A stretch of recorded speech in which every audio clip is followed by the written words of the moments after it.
আকাশবাণী আগরতলা। স্থানীয় সংবাদ পড়ছে চন্দন লেখাপাল। এখনকার বিশেষ বিশেষ খবর হলো, রাজ্য বিধানসভার বাজেট অধিবেশন আজ থেকে শুরু হয়েছে। অর্থমন্ত্রী প্রণজিৎ সিংহ রায় 2024-2025 অর্থ বছরের জন্য 27,804 কোটি 67 লক্ষ টাকার বাজেট প্রস্তাব পেশ করেছেন। মুখ্যমন্ত্রী অধ্যাপক ড মানিক সাহা রাজ্য বাজেটের প্রতিক্রিয়ায় বলেছেন, এবারের প্রস্তাবিত বাজেট একটি জনকল্যাণমুখী, ভবিষ্যতের দিশারি এবং বিকাশমূলক বাজেট। ত্রিপুরা মধ্যশিক্ষা পর্ষদ পরিচালিত এবছরের উচ্চ মাধ্যমিক পরীক্ষা আজ শুরু হয়েছে। মাধ্যমিক পরীক্ষা শুরু হবে আগামীকাল। রাজ্যপাল ইন্দ্রসেনা রেড্ডি নাল্লু রাজ্যের সার্বিক উন্নয়নের জন্য সমস্ত আধিকারিকদের আন্তরিকভাবে কাজ করার পরামর্শ দিয়েছেন। প্রধানমন্ত্রী নরেন্দ্র মোদী আজ ঝাড়খণ্ড ও পশ্চিমবঙ্গের বেশ কিছু উন্নয়নমূলক প্রকল্পের উদ্বোধন ও ভিত্তিপ্রস্তর স্থাপন করেছেন। এবারে আসছে বিস্তারিত সংবাদে।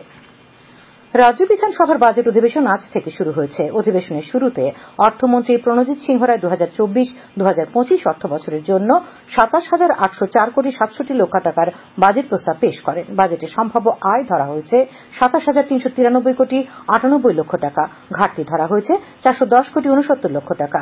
বাজেটে আগামী অর্থ বছরে রাজ্যের নিজস্ব রাজস্ব কর সংগ্রহের লক্ষ্যমাত্রা ধরা হয়েছে 3,448 কোটি টাকা। তাছাড়া রাজ্যের নিজস্ব কর বহির্ভূত রাজস্ব ধরা হয়েছে আনুমানিক 475 কোটি টাকা। মূলধনী ব্যয় 6,633 কোটি 80 লক্ষ টাকা। অর্থমন্ত্রী বাজেট ভাষণে বলেন, রাজ্য সরকারের উপস্থাপিত এই বাজেট অন্তর্ভুক্তিমূলক, ভবিষ্যৎমুখী এবং বিকাশমুখী। বাজেট ভাষণে অর্থমন্ত্রী কয়েকটি নতুন প্রকল্পের কথা ঘোষণা করেন। প্রস্তাবিত বাজেটে কৃষি ও কৃষি সংশ্লিষ্ট ক্ষেত্রে 1,721 কোটি 94 লক্ষ টাকার বেশি বরাদ্দ করা হয়েছে। শিক্ষা খাতে বরাদ্দ প্রস্তাব করা হয়েছে 5,508 কোটি 63 লক্ষ টাকারও বেশি। স্বাস্থ্য খাতে 1,726 কোটি 23 লক্ষ টাকা। অর্থমন্ত্রী বেসরকারি উদ্যোগে উদয়পুরে মাতা ত্রিপুরা সুন্দরী মুক্ত বিশ্ববিদ্যালয় স্থাপনের কথা উল্লেখ করেন। তিনি বলেন, পিএম ডিভাইনের আওতায় মোট 192 কোটি টাকা ব্যয়ে আগরতলা এজিএমসি এবং জিবিপি হাসপাতালে 200 শয্যা বিশিষ্ট মাল্টি কেয়ার স্বাস্থ্য ইউনিট নির্মাণ করা হবে। আগামী অর্থ বছরে প্রধানমন্ত্রী জনবিকাশ কার্যক্রমের আওতায় সংখ্যালঘু অধ্যুষিত বিভিন্ন গ্রামে উন্নয়নমূলক কাজের জন্য 35 কোটি টাকা বরাদ্দ করা হয়েছে। 2024 সালের 1 জানুয়ারি থেকে মুখ্যমন্ত্রী সামাজিক সহায়ক প্রকল্পের আওতায় আরো 29,410 জনকে অন্তর্ভুক্ত করা হয়েছে এবং এর জন্য বার্ষিক অতিরিক্ত 70 কোটি 58 লক্ষ টাকা আর্থিক সহায়তা করা হবে। ভারত সরকার মিশন শক্তির আওতায় অসহায় মহিলাদের জন্য মাতাবাড়ি ও তেলিয়ামুড়ায় 2টি শক্তি সদন স্থাপন করা হবে। এর জন্য ব্যয় হবে 10 কোটি 62 লক্ষ টাকা। যেসব জনবসতিগুলিতে আদিম ও প্রান্তিক জনজাতি গোষ্ঠীর মানুষ বসবাস করেন, সেখানে 9 কোটি 24 লক্ষ টাকা ব্যয়ে 77টি নতুন অঙ্গনওয়াড়ি কেন্দ্র স্থাপনের জন্য বাজেটে প্রস্তাব করা হয়েছে। তাছাড়া প্রস্তাবিত বাজেটে আরও উল্লেখযোগ্য বিষয় হল 37 কোটি 50 লক্ষ টাকা ব্যয় বিভিন্ন জনজাতি অধ্যুষিত এলাকায় রাবাসিক প্রক্রিয়াকরণের জন্য 50টি স্মোক হাউস নির্মাণ, 76 কোটি 75 লক্ষ টাকা ব্যয় জনজাতি ছাত্রীদের জন্য 11টি এবং জনজাতি ছাত্রদের জন্য 10টি 50 আসন বিশিষ্ট হস্টেল নির্মাণ করা হবে। অর্থমন্ত্রী ভাষণে বলেন, রাজ্য সরকার আগামী অর্থ বছরে 698 কোটি 68 লক্ষ টাকা এডিসিকে সরাসরি প্রদান করবে। এই পরিমাণ তহবিল এডিসি এলাকার গ্রাম পরিষদগুলির জন্য পঞ্চম রাজ্য অর্থ কমিশনের অধীনে করের অংশ থেকে হস্তান্তরিত তহবিলের অতিরিক্ত। অর্থমন্ত্রী বাজেট ভাষণে একটি ভূমি ব্যাংক চালু করার কথা ঘোষণা করেন, যার অধীনে অব্যবহৃত সরকারি জমির উন্নতিকরণ করা হবে। তারপর সেই উন্নত জমি বিভিন্ন উদ্দেশ্যে লিজ দেওয়া হবে। প্রতিটি বিধানসভা কেন্দ্রে 30 কিলোমিটার রাস্তার পুনর্বিন্যাসের জন্য 60টি বিধানসভা কেন্দ্র জুড়ে সড়ক পরিকাঠামোগত কাজের জন্য পরবর্তী 4 বছরের সময়কালে 2000 কোটি টাকা ব্যয় করা হবে বলে অর্থমন্ত্রী জানান।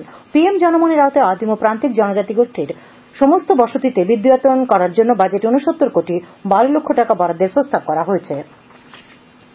মুখ্যমন্ত্রী অধ্যাপক ড মানিক সাহা 2024-2025 অর্থ বছরে প্রস্তাবিত রাজ্য বাজেট সম্পর্কে প্রতিক্রিয়ায় বলেন, এবারের প্রস্তাবিত বাজেট একটি জনকল্যাণমুখী, ভবিষ্যতের দিশার এবং বিকাশমূলক বাজেট। এতে মহিলা, শিক্ষার্থী, যুব সম্প্রদায়, তৃতীয় লিঙ্গ, জনজাতি, তপশিলি জাতি, ওবিসি, সংখ্যালঘু, কর্মচারী, পেনশনার সহ সমাজের সমস্ত অংশের মানুষের কল্যাণের কথা চিন্তা করা হয়েছে। তিনি বলেন, বাজেট এটা এবং জনকল্যাণমুখী বাজেট এবং সব মানুষের সেটা কল্যাণ আসছে এবং আমি তো ব্যক্তিগতভাবে বলবো এই বাজেটে আমি খুবই খুশি এবং মাননীয় অর্থমন্ত্রী যেভাবে বাজেট পেশ করেছে আমি আশা করি এই বাজেট পাস হবে এবং এটা সবার জন্যই ভালো হবে। ত্রিপুরার সর্বাঙ্গীন যে উন্নয়ন সেই দিশাই বাজেট হবে। ত্রিপুরা মধ্যশিক্ষা পর্ষদ পরিচালিত 2024 সালের উচ্চ মাধ্যমিক পরীক্ষা আজ শুরু হয়েছে। মোট 25,345 জন পরীক্ষার্থী এবার উচ্চ মাধ্যমিক পরীক্ষায় বসেছেন। মোট কেন্দ্র রয়েছে 60টি এবং 98টি বিদ্যালয়ে পরীক্ষা নেওয়া হচ্ছে। আজ প্রথম দিনে ছিল ইংরেজি বিষয়ের পরীক্ষা।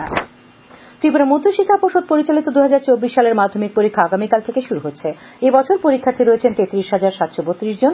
এর মধ্যে নিয়মিত পরীক্ষার্থী 32,127 জন। পরীক্ষা শেষ হবে আগামী 23 মার্চ। উচ্চ মাধ্যমিক ও মাদ্রাসা ফাজিল পরীক্ষায় সিপাহীজলা জেলায় মোট পরীক্ষার্থীর সংখ্যা ৩,৩৯৫। তার মধ্যে দুটি মাদ্রাসা থেকে ফাজিল পরীক্ষা দিচ্ছেন ১৯ জন পরীক্ষার্থী। সোনামুড়া দ্বাদশ শ্রেণী বালিকা বিদ্যালয়ের পরীক্ষা কেন্দ্রে পরীক্ষা দিচ্ছেন ফাজিল পরীক্ষার্থীরা। সিপাহীজলা জেলার জেলা শিক্ষা আধিকারিক মলয় ভৌমিক জানিয়েছেন, গোটা জেলায় ৮টি সেন্টারের ১৩টি বিদ্যালয়ে এই পরীক্ষা গ্রহণ করা হচ্ছে। খবর প্রচারিত হচ্ছে আকাশবাণীর আগরতলা কেন্দ্র থেকে। রাজ্যপাল ইন্দ্রসেনা রেড্ডি নাল্লো আজ উদয়পুরে গোমতী জেলার উন্নয়নমূলক কাজ নিয়ে পর্যালোচনা বৈঠক করেন। তিনি গোমতী জেলার বিভিন্ন দপ্তরের আধিকারিকদের কাছ থেকে জেলায় বিভিন্ন উন্নয়নমূলক কাজের অগ্রগতি সম্পর্কে অবহিত হন। রাজ্যপাল শিক্ষা, স্বাস্থ্য, কৃষি, যোগাযোগ ব্যবস্থা ও উন্নয়নের উপর গুরুত্ব আরোপ করেন। রাজ্যের সার্বিক উন্নয়নে সমস্ত আধিকারিকদের আন্তরিকভাবে কাজ করার পরামর্শ দেন তিনি। রাজ্যপাল আগামীকাল সকালে অমরপুরের জনজাতি এলাকা এবং বিকেলে সাবরুমের মৈত্রী সেতু পরিদর্শনে যাবেন। প্রধানমন্ত্রী নরেন্দ্র মোদী আজ ধানবাদ জেলার সিন্দ্রি থেকে ঝাড়খণ্ডের জন্য ৩৫,৭০০ কোটি টাকার একাধিক উন্নয়ন প্রকল্পের উদ্বোধন ও ভিত্তিপ্রস্তর স্থাপন করেছেন। এই প্রকল্পগুলি সার, রেল, বিদ্যুৎ এবং কয়লা ক্ষেত্র সম্পর্কিত। অনুষ্ঠানে বক্তৃতায় প্রধানমন্ত্রী বলেন, ভারতের ইউরিয়া উৎপাদন ২০১৪ সালের ২২৫ লক্ষ টন থেকে এখন ৩১০ লক্ষ টনে পৌঁছেছে, যা সারের ক্ষেত্রে স্বনির্ভরতার একটি গুরুত্বপূর্ণ পদক্ষেপ। বিকেলে প্রধানমন্ত্রী অপর একটি অনুষ্ঠান থেকে পশ্চিমবঙ্গের হুগলির আরামবাগে ৭,২০০ কোটি টাকার বেশি মূল্যের একাধিক উন্নয়ন প্রকল্পের উদ্বোধন, উৎসর্গ এবং ভিত্তিপ্রস্তর স্থাপন করেন। আগামীকাল প্রধানমন্ত্রী পশ্চিমবঙ্গের নদিয়া জেলার কৃষ্ণনগরে ১৫,০০০ কোটি টাকার একাধিক উন্নয়ন প্রকল্পের উদ্বোধন, উৎসর্গ এবং ভিত্তিপ্রস্তর স্থাপন করবেন। আগামীকাল প্রধানমন্ত্রী বিহারের ঔরঙ্গাবাদ এবং বেগুসরাইতেও যাবেন। ত্রিপুরা প্রদেশ বিজেপির মুখপাত্র সুব্রত চক্রবর্তী আজ এক সাংবাদিক সম্মেলনে বলেন, ২০২৪-২০২৫ অর্থ বছরের প্রস্তাবিত বাজেট জনকল্যাণমুখী।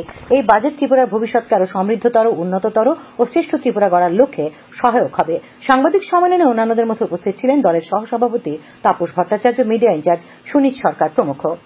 আগরতলা পৌর নিগমের মেয়র দীপক মজুমদার জানিয়েছেন, শহরের সৌন্দর্যায়ন থেকে শুরু করে বিভিন্ন নাগরিক পরিষেবার উন্নয়ন এবং নতুন পরিকাঠামো তৈরিতে বহুমুখী পরিকল্পনা নিয়ে কাজ করছে পৌর নিগম। আজ নিগমের ইঞ্জিনিয়ারদের তিনি আগরতলা পৌর নিগমের ৩৬ নম্বর ওয়ার্ডের অন্তর্গত বিভিন্ন স্থান পরিদর্শনকালে পরামর্শ দেন। পৌর নিগমের উদ্যোগে দশমীঘাট মহাবীর ক্লাব সংলগ্ন এলাকায় গড়ে তোলা জুনিয়র বেসিক স্কুল পরিদর্শন করে মেয়র জানান, আগামী শিক্ষাবর্ষ থেকে নার্সারি ক্লাস শুরু করার ব্যবস্থা করা হবে স্কুলটিতে এবং স্কুলটিকে মেরামত করা হবে। রাধানগর থেকে শালবাগান, গান্ধীগ্রাম ও তালতলা হয়ে মোহনপুর কলেজ পর্যন্ত আজ বাস পরিষেবা চালু হয়েছে।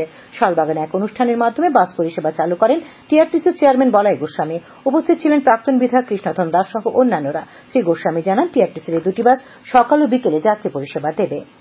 বিজেপির খোয়াই মন্ডল কমিটির উদ্যোগে আজ খোয়াই নতুন টাউন হলে ভারতীয় জনতা পার্টির পৃষ্ঠা প্রমুখ সম্মেলন অনুষ্ঠিত হয়। খোয়াই বিধানসভা কেন্দ্রের ৫২টি বুথের ১০৪০ জন দায়িত্বপ্রাপ্ত পৃষ্ঠা প্রমুখ এই সম্মেলনে উপস্থিত ছিলেন দলের প্রদেশ কমিটির সহসভাপতি তথা পৃষ্ঠা প্রমুখের রাজ্য আহ্বায়ক সুবল ভৌমিক, খোয়াই জেলার দায়িত্বপ্রাপ্ত পৃষ্ঠা প্রমুখ জেলা ইনচার্জ রূপম দত্ত, রাজ্য নেতৃত্ব সুভাষ সরকার, খোয়াই মন্ডল সভাপতি সুব্রত মজুমদার। বক্তব্যে প্রদেশ কমিটির সহসভাপতি সুবল ভৌমিক দেশের ও রাজ্যের সামগ্রিক উন্নয়নের গতি অব্যাহত রাখতে পৃষ্ঠা প্রমুখদের প্রস্তুত হবার আহ্বান জানান।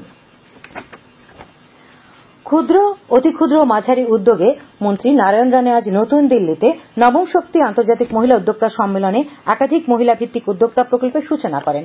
শ্রী রানে পঞ্জীকরণ সে প্রগতি, উন্নয়ন, উদ্যমিতা সে প্রগতি এবং ডব্লিউবি মেন্টরশিপ কর্মসূচির সূচনা করেন। অনুষ্ঠানে শ্রী রানে আশা প্রকাশ করেন যে এই ধরনের কর্মসূচি মহিলাদের, বিশেষ করে এমএসএমইতে উৎপাদনশীলতা বাড়াতে এবং বৃদ্ধি করতে সাহায্য করবে।